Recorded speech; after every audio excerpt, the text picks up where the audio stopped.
खबर से करते हैं यूपी की राजनीति से जुड़ी इस वक्त की बड़ी खबर है। सूत्रों के हवाले से बड़ी खबर, बीजेपी छोड़ चुके दारा सिंह चौहान इसी हफ्ते कर सकते हैं बीजेपी ज्वाइन। मऊ से बनाया जा सकता है दारा सिंह चौहान को लोकसभा का प्रत्याशी। सुभाषपा का भी बीजेपी से इसी महीने हो सकता है गठबंधन। तो बड़ी खबर इस वक्त की बीजेपी से गठबंधन हो सकता है सुभाषपा का। इसके अलावा बड़ी खबर यह है कि बीजेपी छोड़ चुके दारा सिंह चौहान इसी हफ्ते बीजेपी ज्वाइन कर सकते हैं। मऊ से बनाया जा सकता है दारा सिंह चौहान को लोकसभा का प्रत्याशी। तो सूत्रों के हवाले से बड़ी खबर है, बीजेपी छोड़ चुके दारा सिंह चौहान इसी हफ्ते कर सकते हैं बीजेपी ज्वाइन। तो बड़ी खबर इस वक्त यूपी की राजनीति से जुड़ी बड़ी खबर। 2024 लोकसभा चुनाव को लेकर लगातार बीजेपी जो कवायद में लगी है और उसी कड़ी में ये और एक बड़ी खबर आ रही है सूत्रों के हवाले से, जिसमें ये बताया जा रहा है कि सुभाषपा का इसी हफ्ते गठबंधन हो सकता है, दारा सिंह चौहान का बीजेपी में कमबैक हो सकता है। तो इस वक्त की बड़ी खबर यूपी की राजनीति से जुड़ी हुई इस वक्त की बड़ी खबर, सूत्रों के हवाले से बड़ी खबर आ रही है। बीजेपी छोड़ चुके दारा सिंह चौहान इसी हफ्ते कमबैक कर सकते हैं, बीजेपी ज्वाइन कर सकते हैं। बड़ी खबर, मऊ से बनाया जा सकता है दारा सिंह चौहान को लोकसभा का प्रत्याशी।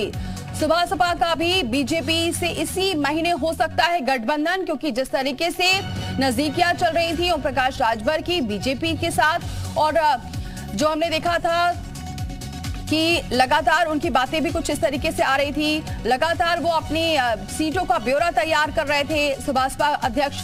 और ऐसे में दो खबर आज बड़ी है, दारा सिंह चौहान बीजेपी में वापस आ सकते हैं, कमबैक कर सकते हैं, इसी हफ्ते बीजेपी ज्वाइन कर सकते हैं, सूत्र ये बता रहे हैं। दूसरी खबर ये है कि सुभाषपा का बीजेपी से इसी महीने गठबंधन भी हो सकता है। तो 2024 लोकसभा चुनाव अब नजदीक है और उससे पहले जो कवायद है बीजेपी ने शुरू कर दी है। और इसी कड़ी में ये बड़ी खबर है, मऊ से बनाया जा सकता है दारा सिंह चौहान को लोकसभा का प्रत्याशी। तो बड़ी खबर इस वक्त आपको बताएं यूपी की राजनीति से जुड़ी बड़ी खबर, सूत्रों के हवाले से बड़ी खबर आ रही है। बीजेपी छोड़ चुके दारा सिंह चौहान इसी हफ्ते ज्वाइन कर सकते हैं बीजेपी। मयूर शुक्ला हमारे साथ जुड़ चुके हैं। मयूर, क्या जानकारी मिल रही है?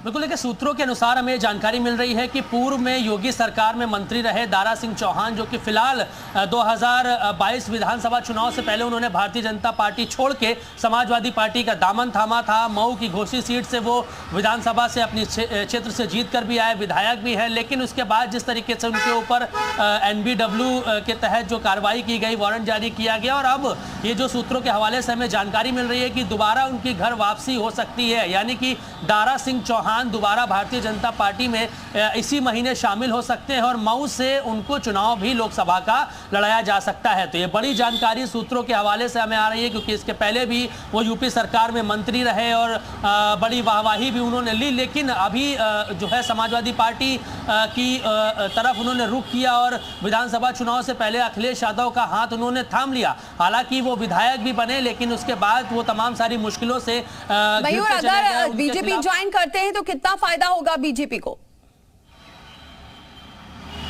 हाँ बिल्कुल, देखिए अपने क्षेत्र में दारा सिंह चौहान की पकड़ कहीं ना कहीं अच्छी है और जाति के अगर हम आकलन की बात करें तो जाति समीकरण भी उनका वहां पर बेहतर बनता है, क्योंकि इसके पहले इसीलिए वो योगी सरकार में मंत्री भी रहे पार्ट 1 में। लेकिन 2022 में उन्होंने उनका साथ छोड़ दिया, जो भी आंतरिक मामले रहे हों, जो भी वजह रही हो। लेकिन फिलहाल मान मनोवल का दौर अब फिर से शुरू होगा और दारा सिंह चौहान अगर भारतीय जनता पार्टी में आते हैं, मऊ में उनका अच्छा खासा वर्चस्व भी है और घोसी सीट से जहां से वो जो है समाजवादी पार्टी के विधायक भी हैं, तो कहीं ना कहीं जो जातीय समीकरण है, क्षेत्रीय समीकरण है, वो भारतीय जनता पार्टी उसका आकलन करेगी और नफा नुकसान ओवरऑल देख के बिल्कुल बिल्कुल आप सही कह रहे हैं। जातीय समीकरण और क्षेत्रीय समीकरण जो है उसको साधने में लगी है बीजेपी और इसी कड़ी में ये कह सकते हैं ये बड़ी खबर है। शुक्रिया।